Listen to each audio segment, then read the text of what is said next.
Welcome to my channel. Let's talk about being someone's emotional punching bag.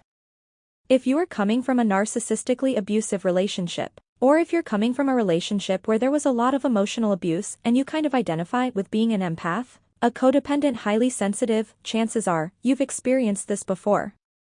So I want to get into a couple different things. And I have some notes here because I want to make sure that I cover everything for you guys, because I want you to understand, number 1, what is an emotional punching bag? How do you even become this person? And how to start really protecting yourself when you notice that the person in front of you is starting to emotionally abuse you in these ways. So becoming someone's emotional punching bag does not happen overnight. And so I want you to understand really 2 main factors that will contribute to you being this person's emotional punching bag. The first reason why you have become this person is because of childhood trauma. Now, when you're in your childhood, the trauma that you experienced meant that you learned how to be really hyper-focused outside of yourself. This means that you had to deal with certain behaviors, because you really had no choice. You were a child, you couldn't escape your family, you couldn't escape the people that were around you. So you had to learn how to deal and really say that, on some level, that this behavior has to be okay, because I have no choice. So when you have no choice, you have to put up with certain things and you witness certain behaviors. And these behaviors, because they're dysfunctional, begin to really be the norm for you. And this is what sets up your programming and your outline of what a relationship should be, even though it's a dysfunctional relationship. Now, as you begin to grow up, you logically will start to understand that these behaviors are not okay. You understand that on a logical level, but you still on an emotional level will put up with them. And it's because you've been programmed to accept that this is the norm. So your programming is familiar with this behavior. And that's why you tolerate it. The other really significant thing that will happen to you that will cause you to be this person's emotional punching bag is that you really lose yourself in this relationship. And it kind of ties into that first piece, when you're in childhood, and you have to witness certain behaviors, and you have to put up with certain behaviors and deal with them. Whether you fully understand that they're right and wrong and healthy and unhealthy. Your programming, like we just talked about, is already going to be a little dysfunctional. So when I'm hyper-focused on the outside, because I had to learn how to do that in order to protect myself, maybe mom was depressed, maybe dad was a raging alcoholic, maybe dad was emotionally unavailable, maybe mom had 5 kids, and I was 1 to 5, and I kind of got left to my own devices. A lot of the times, maybe no one really ever asked me how I think and what I feel. And they loved me, but they weren't really curious on those levels to be able to connect with me in the way that I needed to be connected with. So because of all this, I started to form this like kind of wall where I'm going to put my stuff aside and I'm going to be really hyper-focused on you. Because if I'm focused on you, then I can change my behavior to hopefully learn how to walk on eggshells around you, so your erratic behavior won't happen. And this is how codependency forms. And this is where you start losing yourself not only in those dysfunctional childhood relationships, we're really even in your adult relationships going forward. It is always going to be about pleasing and doing for the other person, and it's never really about yourself. Now a lot of people can fully attest to this, and a lot of people will say yes, 100% I'm codependent. But a lot of people can't, and they can't always spot where in their relationship they are codependent, but codependency is really about not being curious about your own self, and worrying too much about the other people in your life or the people that you're with or the people that your person that you're in a relationship with. It's always about thinking about outside of myself, and not really knowing how to be connected to this and having a good relationship with myself. So I can make sure that not only am I filling myself up and giving myself the things that I need, but I'm learning how to parent myself. I'm learning how to take care of myself on mental levels, emotional levels, not just physically and spiritually, but learning how to be able to soothe myself, to validate myself, to give myself that sense of love and connectedness that I'm really craving from the outside. So when you come from a lot of dysfunction and you yourself are dysfunctional because you have those wounds that you never really heal. That's why I always talk about making sure that you understand where your wounds things are coming from. I can't tell you how many people I've talked to over the years where they will blatantly understand some of their wounds, because a lot of the wounds that you have are going to be very obvious, like if dad leaves abandoned you. Okay, abandonment wounds, totally understand that a lot of the times, sometimes it really is not just the mother wound, but the father wound as well, a lot of the times. I really do see the mother wound where they can't pinpoint what mother did that caused the really big wound that they actually have inside of themselves. Because sometimes the abuse that we're having to endure isn't so black and white, and it's gray.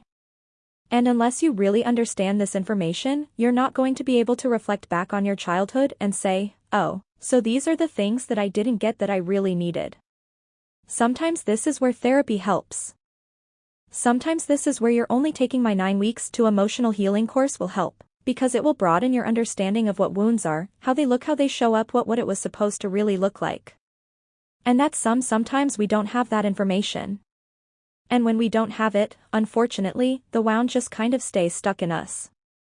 So how do you lose yourself in a relationship? Really, there's only 2 things you're going to not have: really high standards.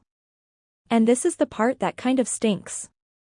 And I was just talking to a client of mine the other day about this. If you come from a dysfunctional background, your standard is right in the middle, right? This is the standard, this is the bare minimum, this isn't oh my god. We're going to even raise our standards and be at this level. Let's just talk about the bare minimum standard.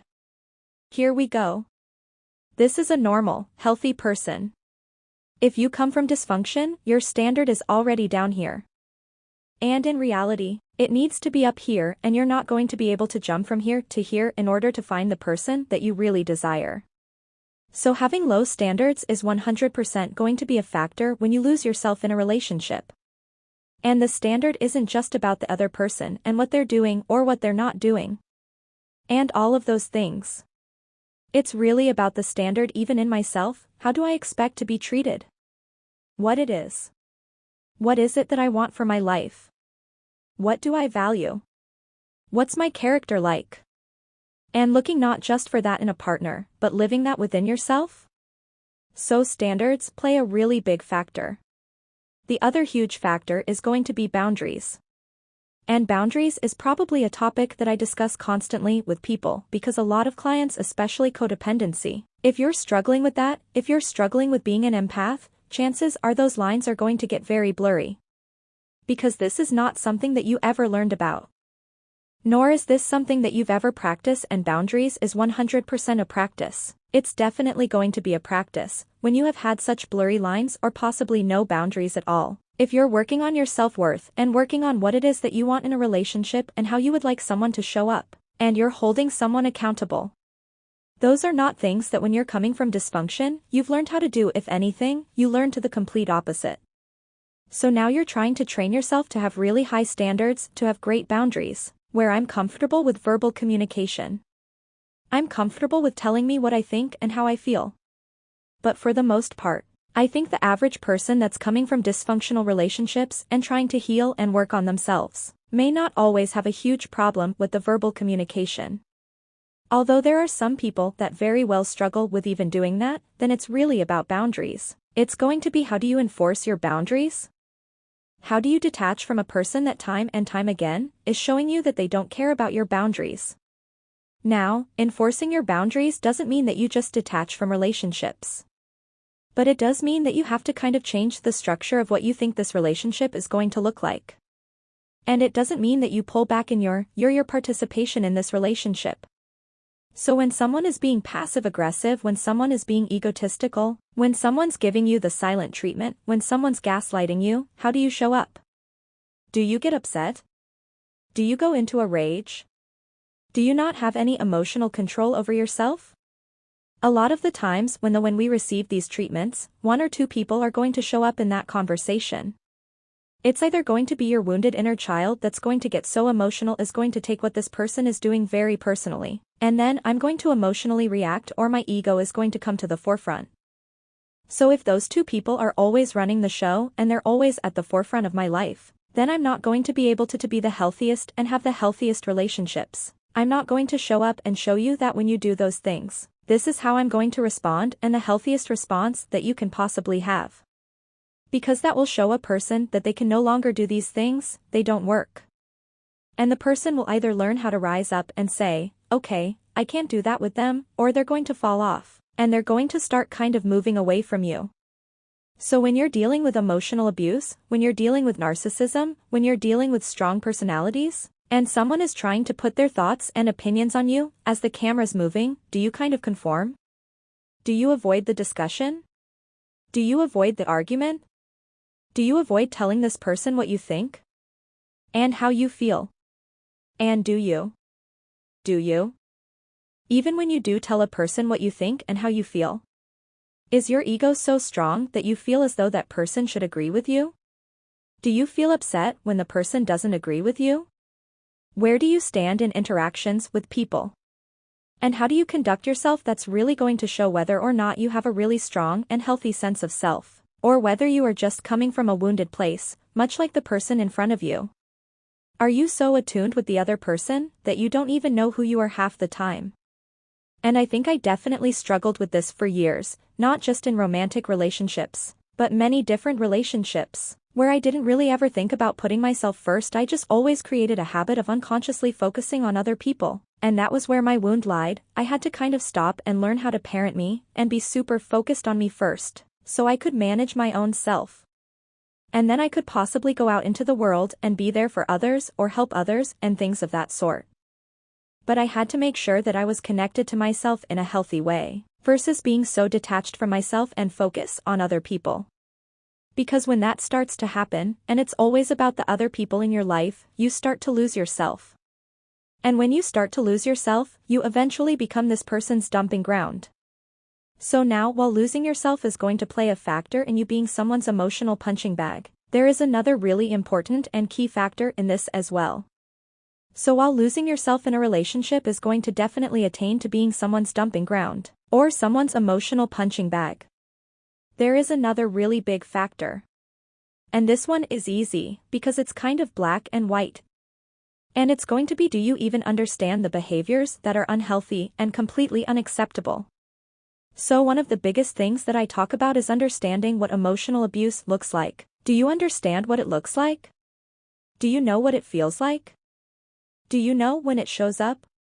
And I always tell, I've told you guys for years. And I tell my clients that the beauty with emotional abuse, even though that's a weird sentence to insert saying, is anyone who is abusive, whether they consciously doing it or not. And I do think like 98% of the time, people are very unconscious in their behaviors. And they don't always mean to do these things. But they do them out of defense mechanisms, because they're trying to make themselves feel better or soothe themselves in some way.